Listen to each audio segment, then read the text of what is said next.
Something strange has been happening in the global box office trackers this week, a silence that doesn't match the noise surrounding it. A film named Michael continues to appear in international revenue reports, but the numbers, week after week, are no longer behaving the way analysts expected. What started as a straightforward box office story has slowly turned into something far more complicated, something that studios, distributors, and even tracking agencies are now watching with unusual caution. Because at week 8, the question is no longer just how much Michael has earned. The real question is why the momentum hasn't died the way everyone predicted, or why, in some territories, it appears to be shifting in ways no one fully understands. And behind those numbers, behind the charts, the percentages, the projections, there is a growing tension inside the industry itself. Some insiders, speaking quietly and off-record, suggest the film is performing above expectation in selective markets but unpredictably weak in others. Others argue the reporting itself has become fragmented, scattered across international distributors who don't always update in sync. But there's one detail that keeps resurfacing in industry conversations, a detail no one can fully explain away: the consistency of its presence. Even in regions where box office drops are expected after the first strong weeks, Michael refuses to disappear entirely from weekly tracking discussions. It lingers. It shifts. It stabilizes in ways analysts describe as unusual for its category. And that alone has been enough to reignite online debates, industry speculation, and a wave of questions that keep growing louder by the day. Is this a standard box office trajectory, or is something being misread in the data? To understand why this matters, you have to go back, not just to the film itself, but to the atmosphere surrounding its release. Because Michael didn't arrive in a vacuum. From the moment it was announced, it carried weight, historical, cultural, and emotional weight that few entertainment projects ever face. The subject matter alone ensured global attention, but it also guaranteed scrutiny. Every casting decision, every production update, every early projection was dissected in real time. And when a film enters the world under that level of pressure, something unusual tends to happen. The numbers stop being just numbers.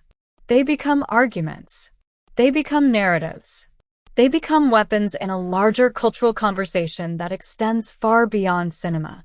Early reports, carefully phrased and often hedged, suggested a strong opening momentum in select international markets. Industry tracking services noted initial spikes that aligned with major promotional pushes. For a brief moment, analysts believed the trajectory was clear. But clarity didn't last.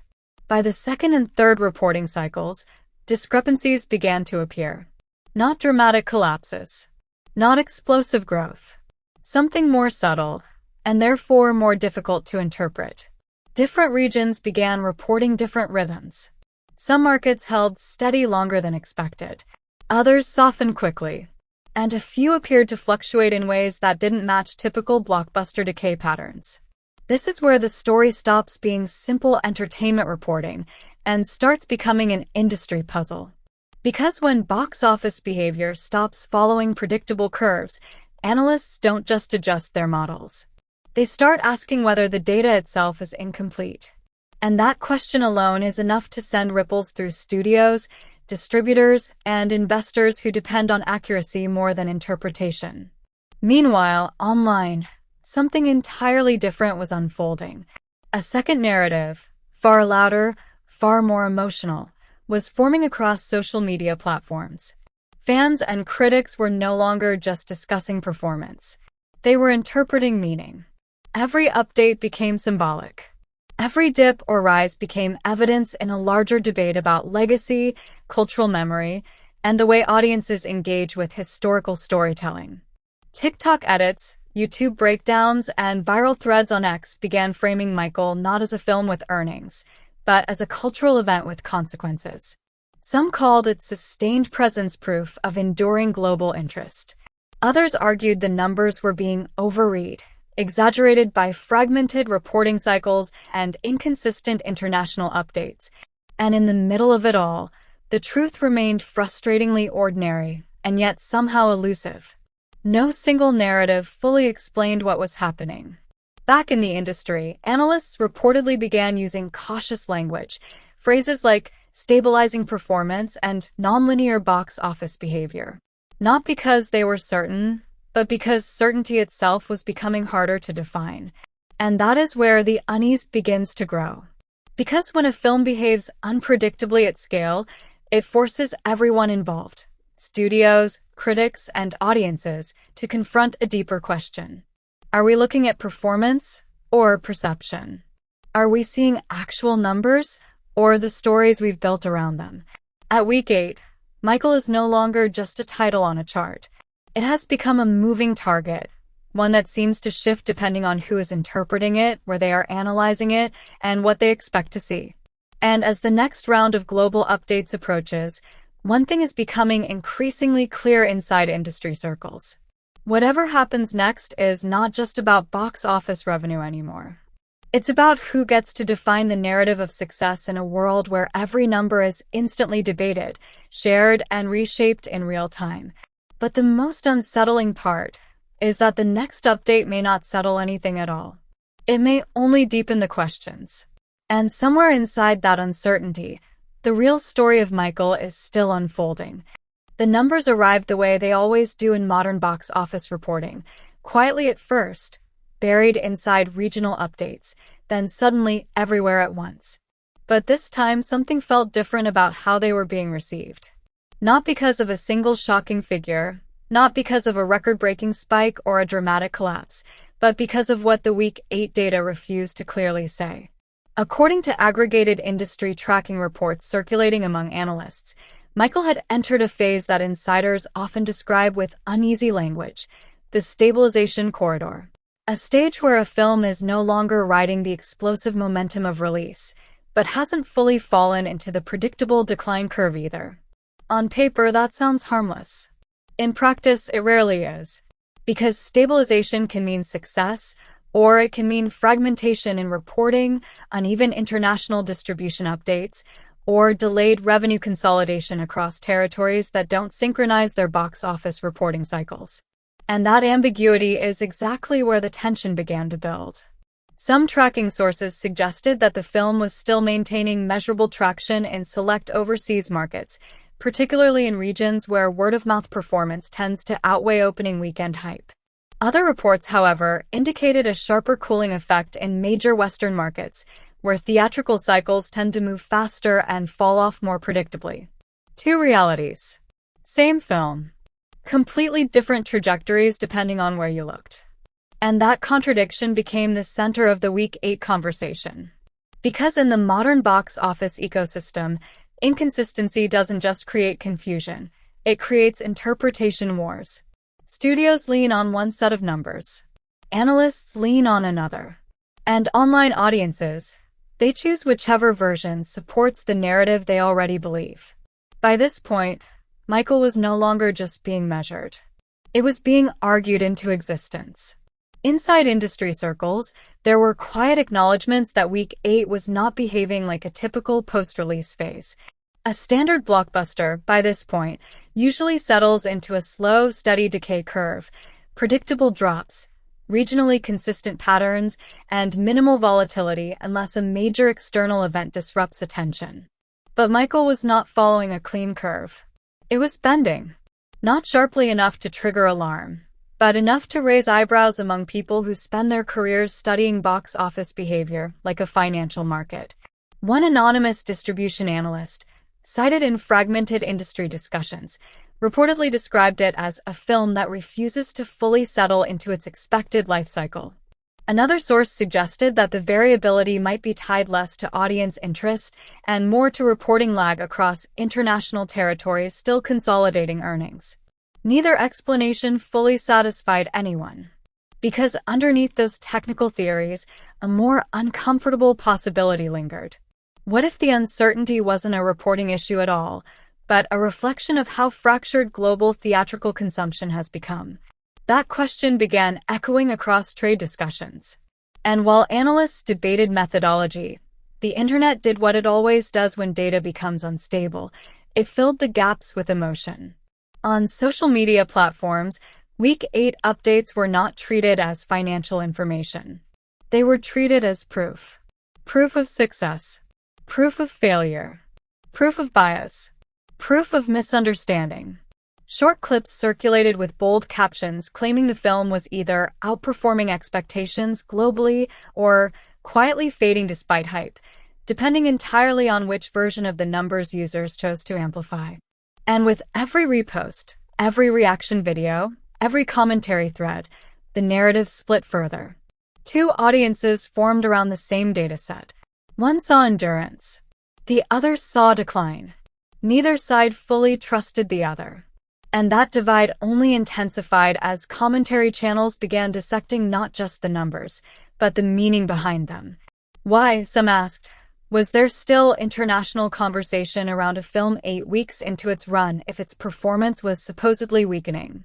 Others countered with a more skeptical view. Sustained conversation does not always equal sustained revenue. In today's digital landscape, visibility and financial performance often move on entirely separate tracks. Both arguments sounded reasonable. Both felt incomplete. Meanwhile, inside the business side of the industry, attention shifted towards something more subtle, but potentially more important than any single weekly update. Trajectory stability. Not total gross. Not opening performance. But the shape of the decline curve itself. Because if a film deviates from expected decay patterns long enough, it forces analysts to reconsider their assumptions about audience engagement. It suggests that something, whether cultural relevance, international distribution timing, or market segmentation, is distorting the normal life cycle. And that distortion is exactly what makes Week 8 so difficult to interpret cleanly. One studio observer, speaking cautiously in trade discussion spaces, reportedly summarized the situation in a way that stuck. It's not rising. It's not falling cleanly. It's doing something in between that models don't like. That single idea, models don't like it, became oddly central to the conversation. Because box office models are built on predictability. They assume patterns. They smooth out volatility.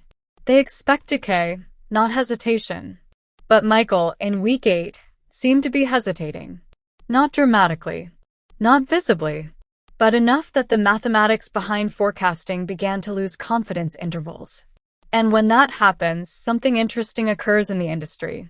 The numbers stop feeling like data and start feeling like interpretation again.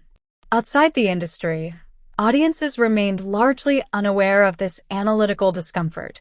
What they saw were headlines, fragmented updates, and viral posts that rarely agreed with each other. But behind the scenes, the conversation had shifted from how much has it earned to something more unsettling. How much of this do we actually understand? And that question, once introduced, does not leave easily, because it implies that even at Week 8, even with global reporting systems in place, even with decades of box office tracking history behind us, the full picture might still be incomplete. And as new updates prepared to roll in from additional territories, the industry found itself waiting, not for a blockbuster revelation, but for clarity itself. But clarity, in this case, was not guaranteed. And neither was agreement. What came next would not settle the conversation. It would only push it further into uncertainty. By the time Week 8 conversations spilled into Week 9 forecasting rooms, something subtle had already changed in the tone of the industry discussions. It wasn't excitement anymore. And it wasn't concern in the traditional sense either. It was hesitation, the kind that builds when professionals stop arguing about outcomes and start questioning whether they're even reading the same reality.